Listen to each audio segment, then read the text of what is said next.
other style of bit that you're going to need. I'm not going to give you a specific number because that will sort of just depend on the kind of microphone you end up using, the kind of lavalier microphone that you end up using, and it's kind of something you have to eyeball a little bit. But I'm going to show you what a couple of them look like, the ones that I use. So these are the other style of drill bit that you're going to need.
last stepping bit that I had, and I made like several small holes into one hole.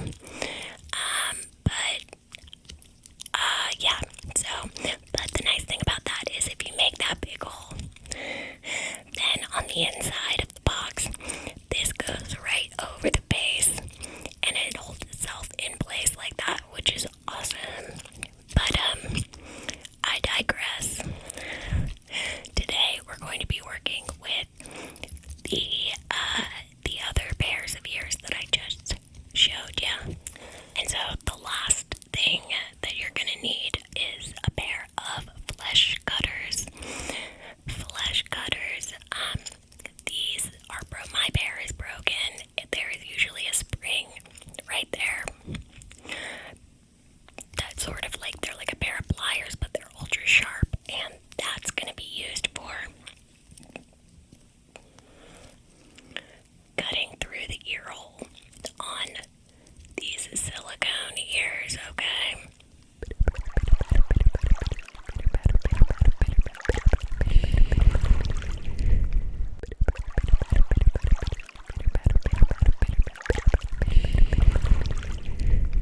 So the first thing we're gonna do is measure, and we're gonna be putting holes in all four sides of the box.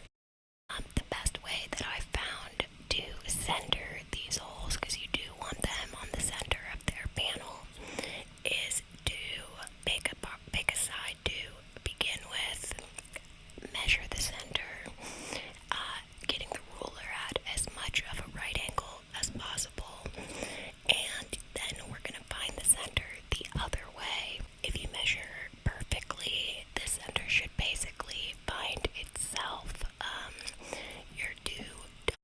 Your two placement dots should sort of end up on top of each other if you are measuring at a right angle.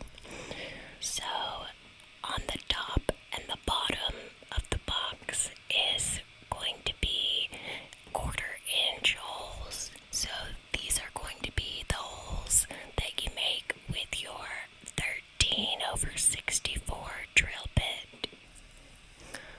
When you're drilling, you definitely do want to make sort of a starting, a pilot hole, or like a starting dent, so that your drill doesn't fly out of your hand. Here I am just making sure that the hole that I made is the correct size by testing out my hot shoe screw. Repeating the same thing on the other side. The sides of the mic where the ears will go.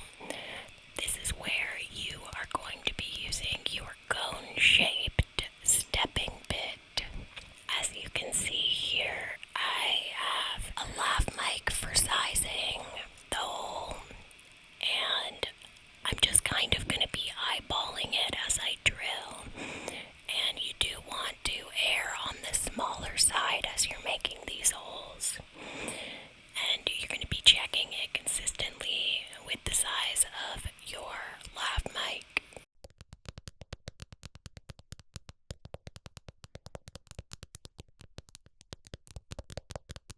Here we're just going to repeat the same thing on the other side.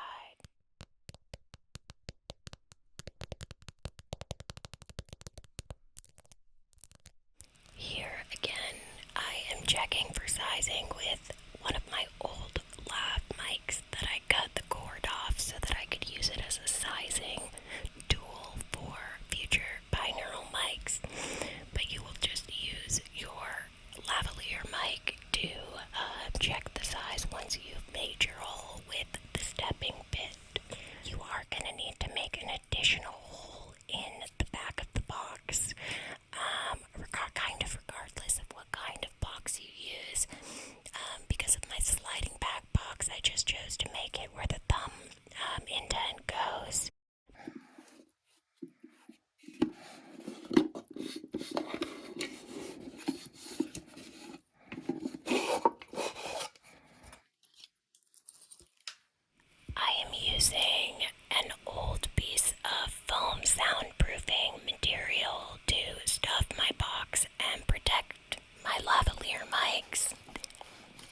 this step is definitely necessary, I have found, with using a wooden box, although it will be dependent on the style of box you use.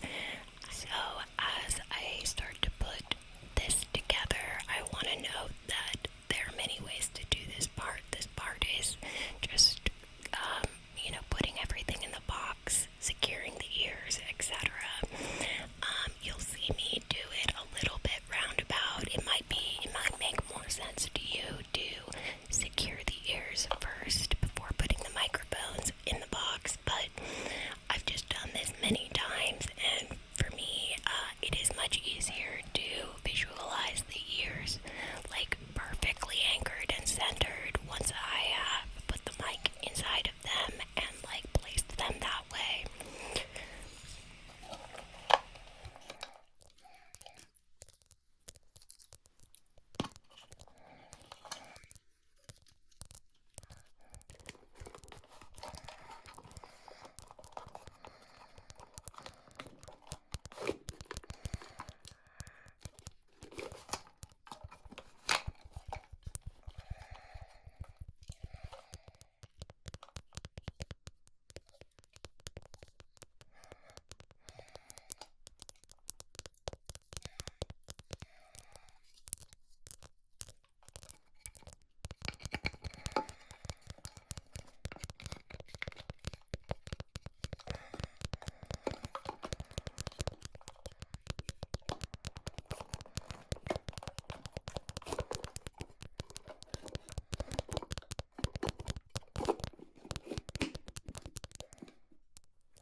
You definitely want to be careful if you choose to nail in the ears as your method of attaching them. You want to fold the ears back and put the nails in a place where they won't be easily seen, just for aesthetic purposes.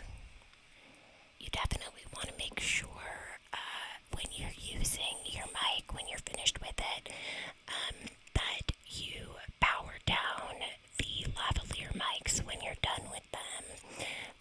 Most of this type of battery-powered lavalier mic comes with a switch on the battery pack that says camera or smartphone or off. And just make sure that you turn them off once you unplug them from your recorder and are done using them, because they will die and drain the battery quickly otherwise.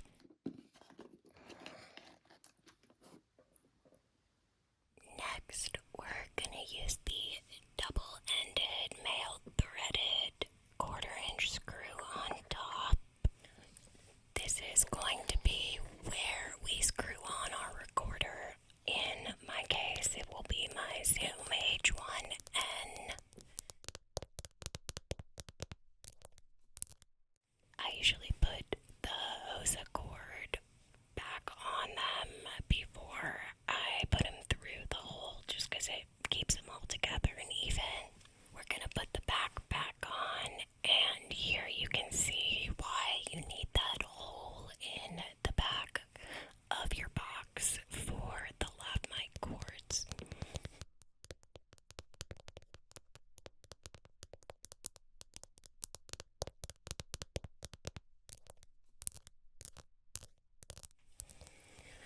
The Hosa cable goes in the line-in slot on the Zoom. On the bottom where the microphone will attach to the tripod, we're going to use our regular hot shoe mount and secure it with the wing nut. Testing. 1, 2, 3. And now you have your very own DIY binaural microphone.